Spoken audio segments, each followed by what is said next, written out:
Triángulos isósceles. Los triángulos isósceles tienen la característica de tener dos lados iguales.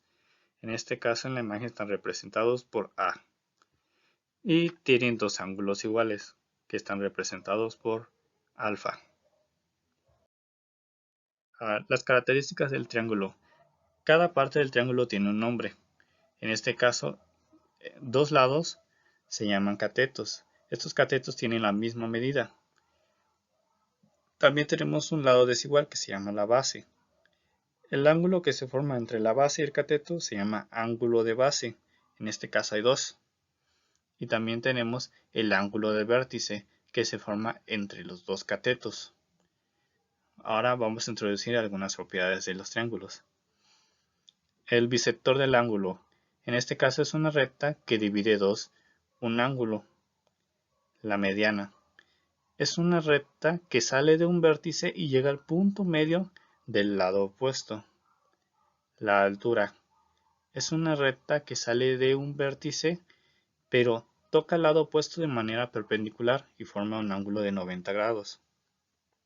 El bisector perpendicular de un lado tiene la característica que también parte en dos un segmento, pero lo hace perpendicularmente y en este caso no sale de ningún vértice.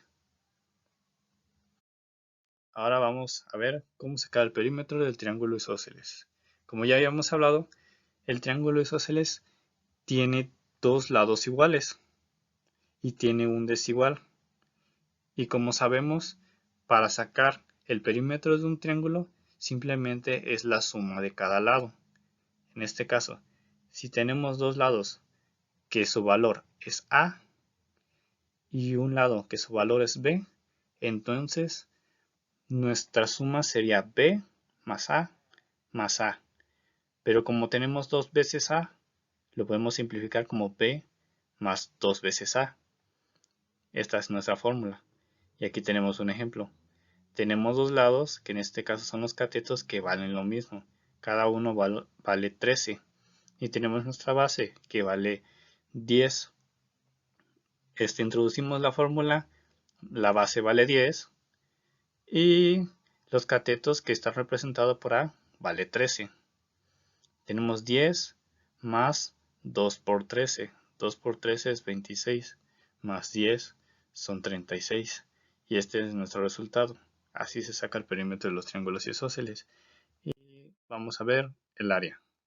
El área se saca con la fórmula base por altura sobre 2. En este caso, en el ejemplo que les voy a mostrar, tenemos nuestra base de 10 y nuestra altura de 5. Simplemente es sustituirlo en la fórmula. Si la base vale 10, lo multiplicas por 5 son 50. Y si lo divides entre 2, se hacen 25. Esa es nuestra área. Y ahora vamos a ver los teoremas fundamentales del triángulo isósceles. Esto sirve más para las demostraciones. En este caso voy a presentar dos. Este es el primero. El bisector del ángulo del vértice. ¿Cuál es el ángulo del vértice? El ángulo del vértice es es el que une a los dos catetos. Ese es el ángulo del vértice. Y si te dice que es bisector, significa que es una línea, que en este caso es una línea punteada, que va a dividir a la mitad al ángulo. ¿Qué es lo que te dice?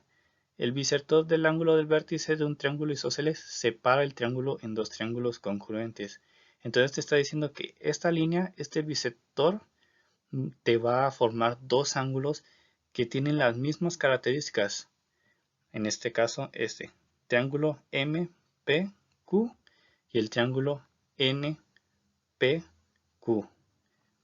Y tienen las mismas características porque dice que son triángulos congruentes. Significa que sus ángulos son iguales y sus lados también son iguales. Como todo teorema se tiene que demostrar. Aquí está la demostración. De antemano sabemos que es un triángulo isósceles porque el teorema te lo está diciendo. Esto es un triángulo isósceles. Entonces, ¿cuál es la característica de los triángulos isósceles? Tienen dos lados iguales, que son los catetos. Tenemos el segmento de recta PM y el segmento de recta PN. Estos dos, al ser los catetos, son iguales. Entonces aquí ponemos en la demostración PM, el segmento de recta PM es congruente con el segmento de recta PN. ¿Y cuál es la justificación de esto? es que los catetos de un triángulo isósceles tienen el mismo valor. ¿Por qué estoy poniendo esto? Porque para saber si un triángulo es congruente de otro, tienes que utilizar un método de congruencia, que en este caso voy a utilizar el LAL. Acabamos de demostrar que dos de sus lados son congruentes. Nos falta otro lado, que en este caso es PQ. Si notamos, el bisector une a los dos triángulos del mismo lado, que en este caso es PQ.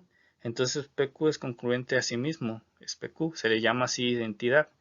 Y al mismo caso, el ángulo beta que está formado por el bisector, como el bisector lo parte a la mitad, entonces vale lo mismo, beta es congruente a beta, y así tenemos dos triángulos que comparten la misma magnitud de un ángulo y el mismo lado, y también comparte la misma magnitud de otro lado, que en este caso es PN y PM, y podemos poner el método de congruencia de triángulos, que en este caso es el LAL. ¿Por qué el LAL? Tenemos PM, el ángulo beta y el lado PQ, y del otro triángulo tenemos PQ, el ángulo beta y el lado PN. El ángulo siempre está en medio de los dos lados. Es un método que sirve para saber si un triángulo es congruente al otro, y así se demuestra este teorema. Y por último tenemos este otro teorema, que nos dice que si dos lados de un triángulo son congruentes, entonces los ángulos opuestos a dichos lados también son congruentes. Ojo, en este caso no nos están diciendo que es un triángulo isósceles, simplemente nos está diciendo que si dos triángulos tienen lados congruentes, entonces tus ángulos también lo deben de ser, o sea, dos ángulos lo deben de ser. En este caso, vamos a suponer que ese triángulo es isósceles. ¿Y cuál es una de las características del triángulo isósceles? Es que los catetos son iguales. Aquí el segmento BT y el segmento DBU son congruentes, este caso. Y después vamos a poner una línea auxiliar, que en este caso va a ser un bisector, como en el caso anterior. Ponemos el bisector que sale del vértice V y llega al punto M. ¿Y qué se hace con esto?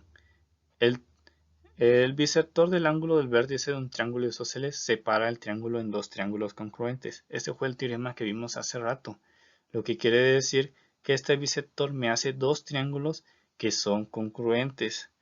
Y como estos dos triángulos son congruentes, se puede demostrar fácilmente que su ángulo T es congruente al ángulo U, y esto demostraría lo que nos dice el teorema. Y bueno, en esta ocasión sería todo de los triángulos isósceles, y si te gustó, suscríbete.